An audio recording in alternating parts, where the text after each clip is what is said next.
Graças e paz, amados, passando aqui mais uma vez para gravar a nossa mensagem de domingo às 15 horas ali no YouTube e às 16 horas no Facebook, no Instagram e no WhatsApp.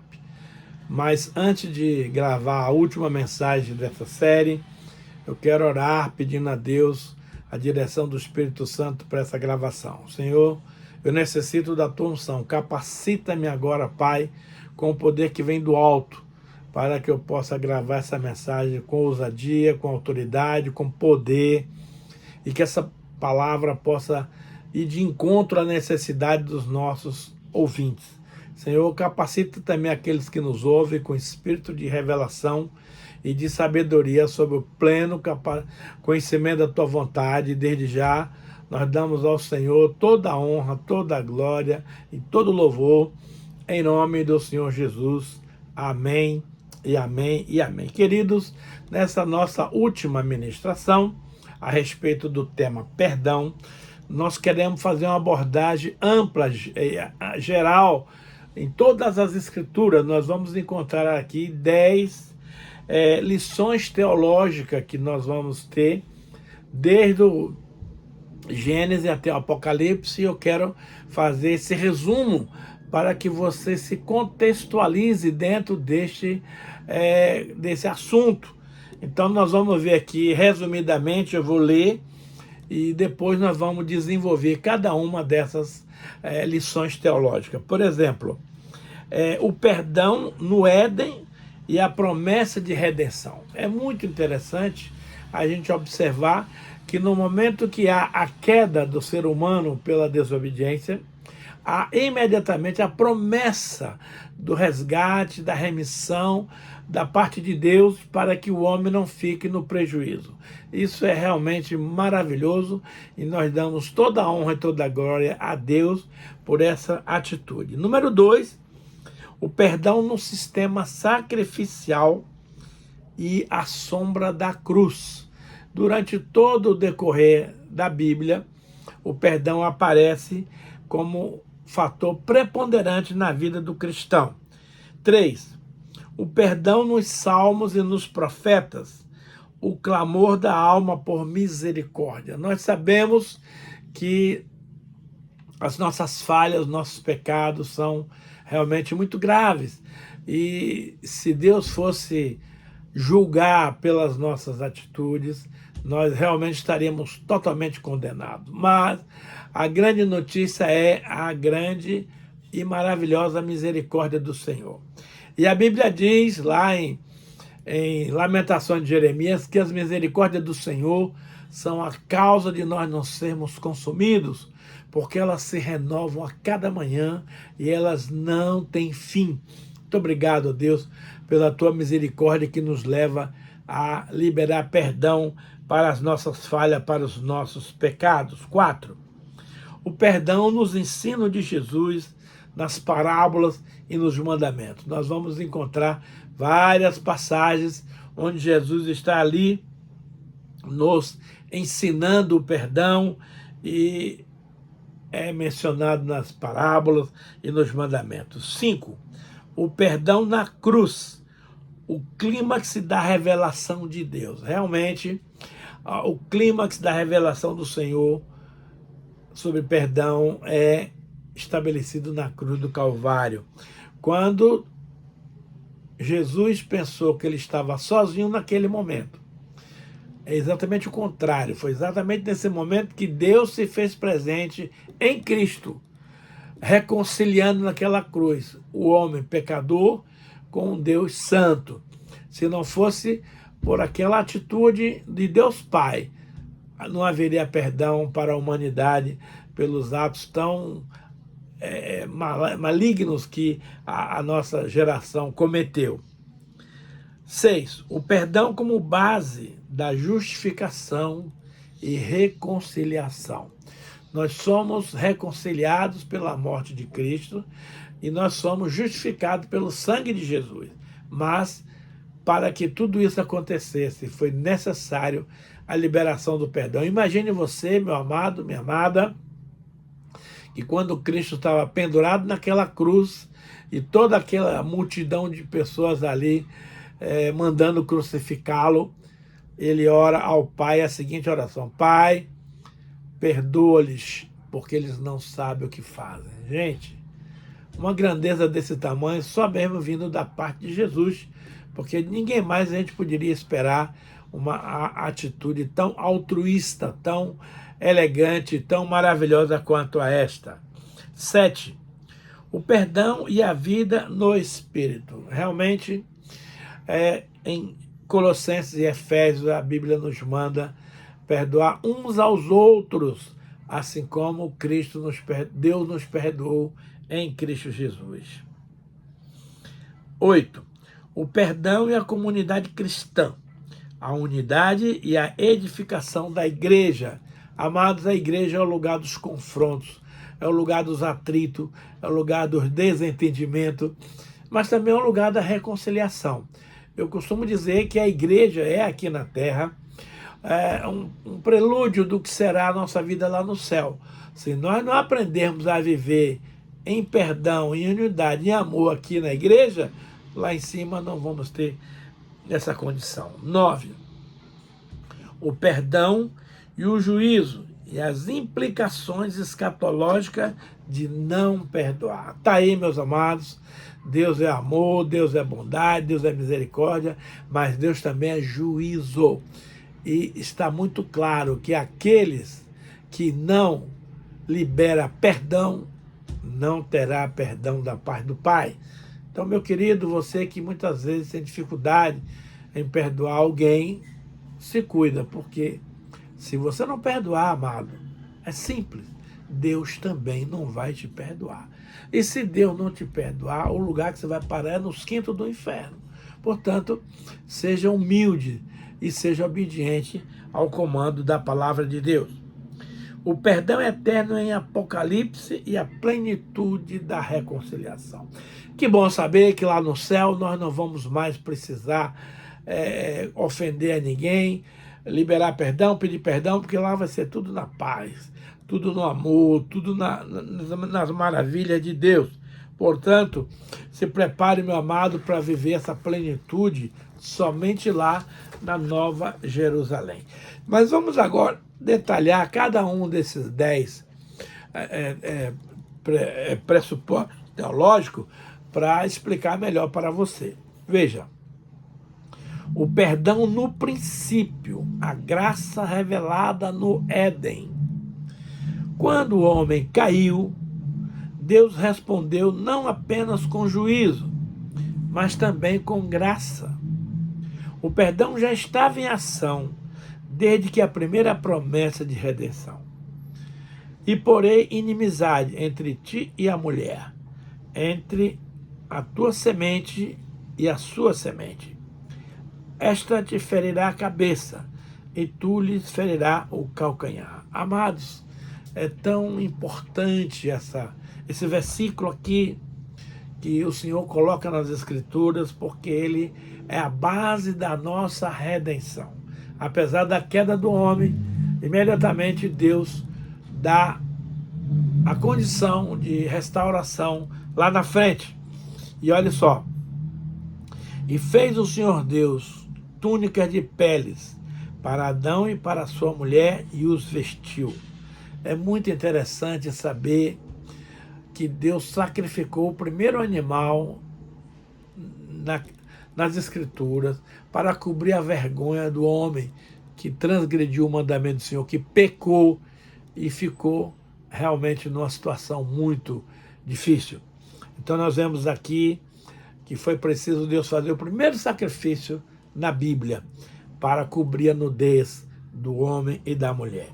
Então, desde o Éden, o perdão é expresso em um sacrifício substitutivo e a promessa de vitória sobre o pecado. Glória a Deus, Pai, pela sua bondade, pela sua visão, escatológica, de saber que o homem, mesmo tendo caído, o Senhor estaria restaurando ele na continuidade. Número 2, o perdão no sistema sacrificial, a sombra da cruz. O Antigo Testamento revela que o perdão exige sangue inocente. Os sacrifícios apontam para Cristo, o Cordeiro definitivo. Levítico 17:11 diz assim, porque a vida da carne está no sangue, e eu vou-lo tenho dado sobre o altar para fazer expiação pelas vossas almas, porquanto é o sangue que fará a expiação pela alma.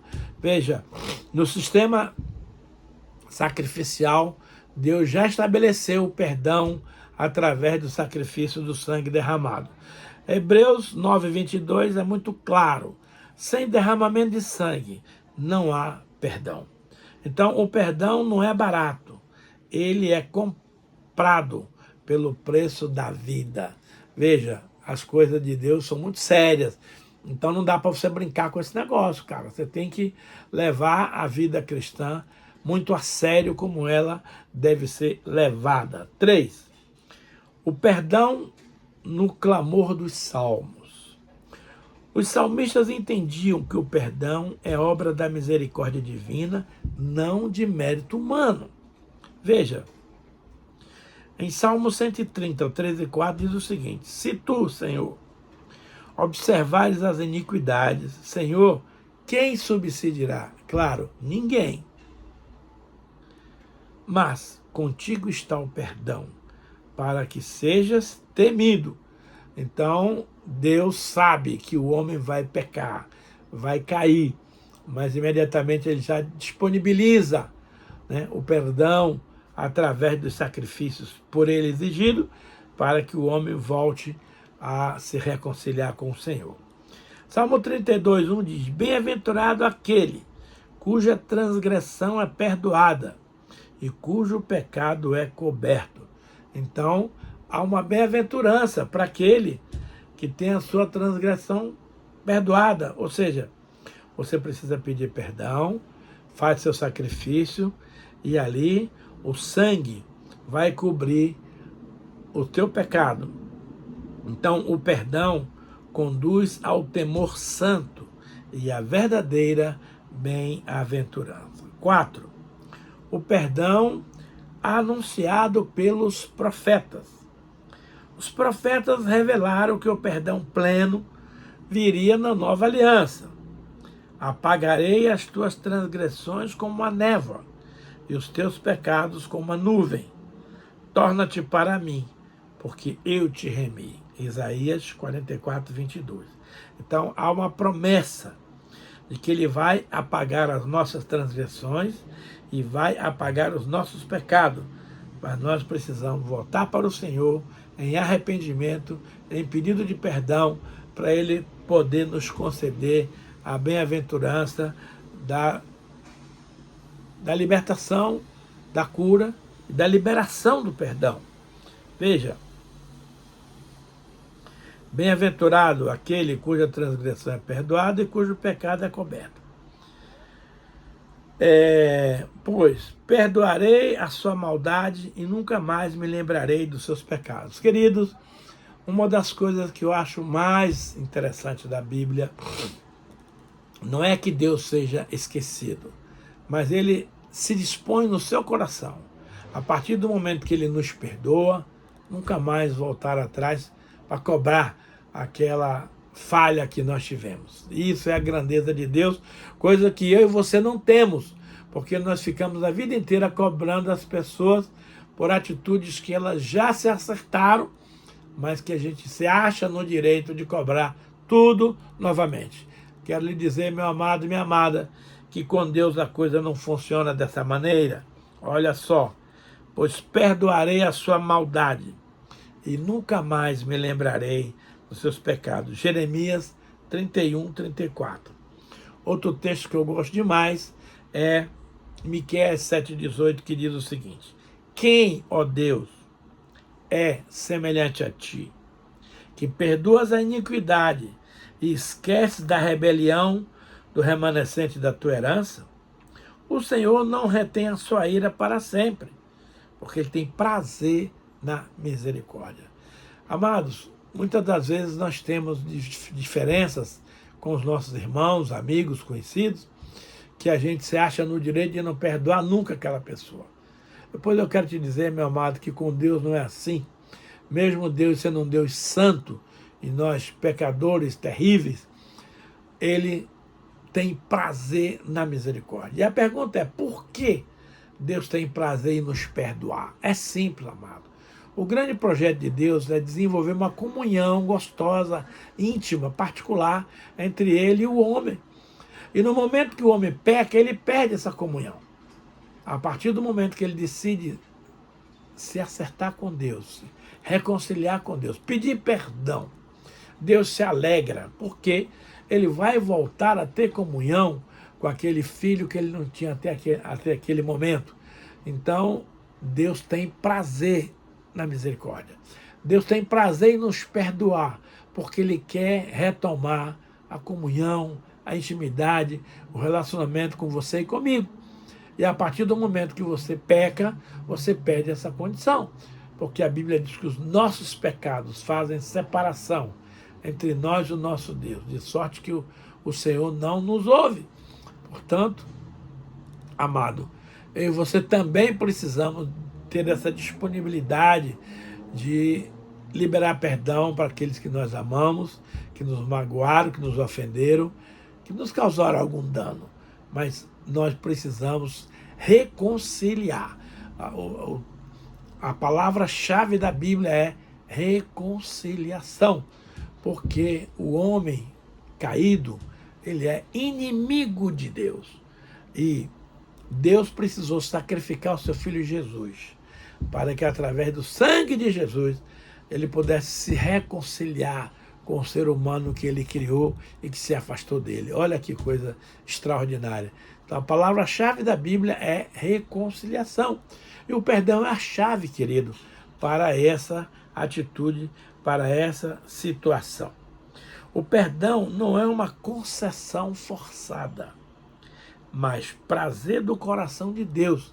E esse também tem que ser a nossa atitude, prazer do nosso coração, em liberar perdão para as pessoas, por nossos amigos, por nossos cônjuges, nossos filhos. Enfim, nós precisamos liberar o perdão, não por obrigação, mas por prazer. O perdão nos ensinos de Jesus. Olha só. Jesus colocou o perdão como centro da espiritualidade do reino. Na oração do Pai Nosso, a súplica é muito simples. Perdoa as nossas dívidas, assim como nós perdoamos aos nossos devedores. Querido, o perdão ele é obrigatório e ele não tem negociação. Deus te ama muito. Ele quer te perdoar? Quer. Mas, se eu e você não perdoarmos do fundo do nosso coração aqueles que nos ofenderam, pode ter certeza que Deus não vai te perdoar. Então saiba que a falta de perdão pode fazer você perder o seu lugar na pátria celestial. Isso é terrível. Deus não quer isso para você nem para mim. Mas, para tanto, nós temos que ser obedientes e cumprir o mando do Senhor. Em Mateus 6,14 diz assim, porque se perdoardes aos homens as suas ofensas, também o vosso Pai Celeste vos perdoará a vós outros. Mas, se não perdoardes aos homens as suas ofensas, tampouco o vosso Pai Celestial vos perdoará. Então, querido, perdão não tem conversa. Não é merecimento, não é atitude da pessoa, é obediência ao mandamento do Senhor. A Bíblia nos manda amar os vossos inimigos, fazer o bem aos que vos odeiam e orar pelos que vos maltratam. Porque fazendo isso você amontoará brasas vivas sobre a cabeça do seu adversário. Então, quem vive no reino não pode nutrir mágoa, mas deve estender a misericórdia até os seus inimigos. Eu já falei aqui que o juízo de Deus será sem misericórdia para com aqueles que não usaram de misericórdia com seus adversários. Então, nós queremos muito que Deus seja misericordioso conosco, mas nós somos implacáveis com aqueles que nos ofendem, que nos agridem. Pois fique sabendo você, meu amado, que no reino de Deus não pode nutrir mágoa. Você tem que estar em paz, em amor com todos os homens. Mas devemos estender a misericórdia até para os nossos inimigos. O perdão na cruz é o clímax da história. A cruz é o lugar onde o perdão se torna visível, completo e eterno. Imagina a grandeza do nosso amado Senhor e Salvador, quando estava de pendurado naquela cruz, morrendo crucificado, ele levanta os olhos para o Pai, vê toda aquela multidão clamando para que fosse ele crucificado, e Jesus diz: Pai, perdoa-lhes, porque eles não sabem o que fazem. Realmente, as massas são ignorantes, e estavam todos movidos ali de uma volúpia vingativa, né? Onde os religiosos estavam emanando um coro humano mandando crucificar a Cristo. E a multidão vai na onda, ela não quer saber, ela não toma partido, ela vai seguindo a onda do movimento, né?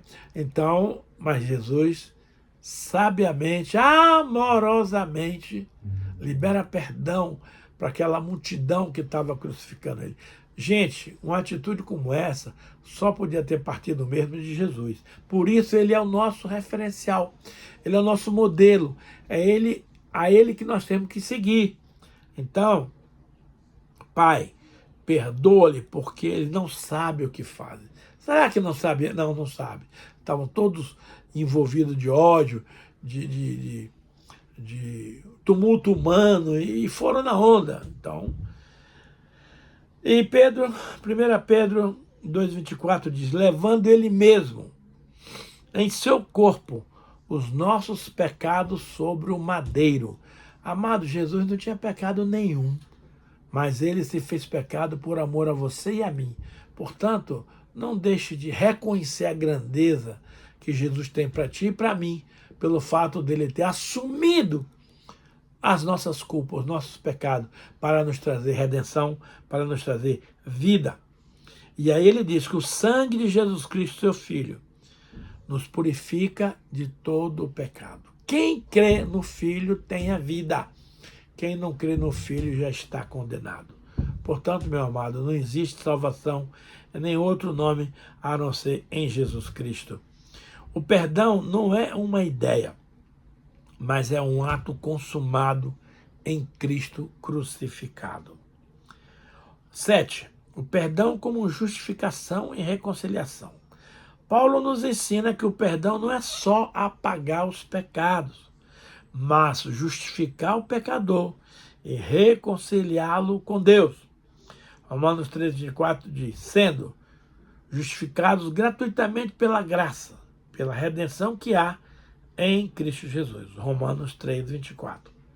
Logo, muito mais agora, tendo sido justificados pelo seu sangue, seremos salvos por ele da ira. Deus estava em Cristo. Essa passagem aqui eu acho tremenda e maravilhosa. Deus estava em Cristo, reconciliando consigo o mundo, não imputando os seus pecados. Eu acho incrível, porque Jesus fez uma observação. Por que o Senhor o abandonou quando ele estava na cruz? Mas Deus não o abandonou. Deus se ligou, se incorporou nele para sofrer a punição dos pecados da humanidade, porque ele próprio queria reconciliar o mundo pecador com Deus Santo. Se ele não tivesse participado daquele ato ali na cruz do Calvário, juntamente com Jesus, os homens não seriam liberados dos seus pecados. Mas ele fez isso para não imputar ao homem as suas transgressões, concedendo-lhes a libertação. Gente, isso é por demais extraordinário. E só mesmo Deus santo e maravilhoso como nosso Deus poderia ter uma atitude tão tremenda quanto essa. Essa passagem está em 2 Coríntios 5,19. Perdão é muito mais do que esquecimento. É declaração de justiça e restauração da comunhão. Queridos, as pessoas acham que são hoje, que elas são amigas de Deus. Não são. Aquele que não nasceu de novo, ele é inimigo de Deus.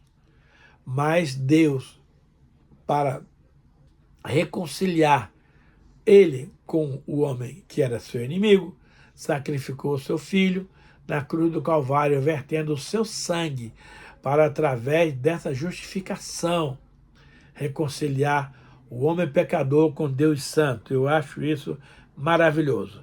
Então agora nós temos a justiça de Cristo e nós temos a nossa comunhão restaurada, porque Jesus operou isso na cruz do Calvário. 8. O perdão como mandamento para a igreja. O corpo de Cristo deve viver debaixo da prática constante do perdão. Antes, sede uns para com os outros benignos, misericordiosos, perdoando-vos uns aos outros, como também Deus os perdoa em Cristo. Querido, Deus tem autoridade de nos mandar perdoar, porque Ele fez isso. Ele nos perdoou através de Jesus. Então agora Ele tem autoridade, Ele tem direito de cobrar isso de você e de mim, porque Ele, em primeiro lugar, Ele fez, Ele deu exemplo para nós seguirmos. Suportai-vos uns aos outros e perdoai-vos mutuamente, caso alguém tenha motivo de queixa contra o outro. Colossenses 3,13.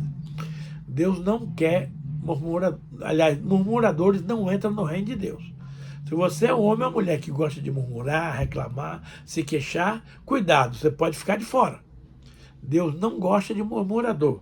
Então ele diz aqui, ó, suportai-vos uns aos outros. As dificuldades, as idiosincrasias, as birras de cada um, suportai-vos. E perdoai-vos mutuamente, é lá e cá, caso alguém tenha motivo de queixa de um contra o outro. Colossenses 3,13. E aqui tem uma revelação maravilhosa. E quando estiverdes orando, se tendes alguma coisa contra alguém, perdoai. Querido, se você está retendo perdão para alguém, quem quer que seja, a tua oração não passa do teto. Se você for orar sobre qualquer assunto e tiver alguma pendência com algum irmão, alguma irmã, pode parar. Ou você se restaura, ou simplesmente a sua oração não vai subir como você gostaria que subisse. Então, Marcos 11:25 diz isso. E quando estiveres orando, se tens alguma coisa contra alguém, perdoai. E perdoai no imperativo. Não é uma sugestão, é um mandamento. A comunhão cristã só floresce quando o perdão é vivido diariamente. O perdão e o juízo final. A recusa em perdoar revela um coração não transformado e conduz à condenação. Assim vos fará também o meu Pai Celestial, se de coração não perdoar de cada um a seu irmão as suas ofensas. O juízo será sem misericórdia sobre aquele que não fez misericórdia, e a misericórdia triunfa sobre o juízo. O perdão não é opcional, ele será critério no tribunal de Cristo. 10. E último, o perdão consumado na eternidade. Na Nova Jerusalém, o perdão se manifesta como reconciliação plena. Não haverá mais lágrima nem memória do pecado. Apocalipse 21:4 diz, e Deus limpará de seus olhos toda lágrima, e não haverá mais morte, nem pranto, nem clamor, nem dor. E para terminar, o vencedor nunca de maneira nenhuma apagarei o seu nome no livro da vida. O perdão culmina em eternidade de comunhão perfeita com Deus. O perdão percorre toda a Escritura. É promessa no Éden, sombra nos sacrifícios, clamor nos salmos, esperança nos profetas, ensino de Cristo, realidade na cruz, doutrina apostólica, prática da igreja, critério de juízo e consumação da eternidade. Senhor, o assunto está tão empolgante, mas o tempo acabou. Eu quero pedir que o Espírito Santo complete na vida dos meus irmãos aquilo que eu não fui capaz de transferir. Concede-nos, Senhor, a tua bênção.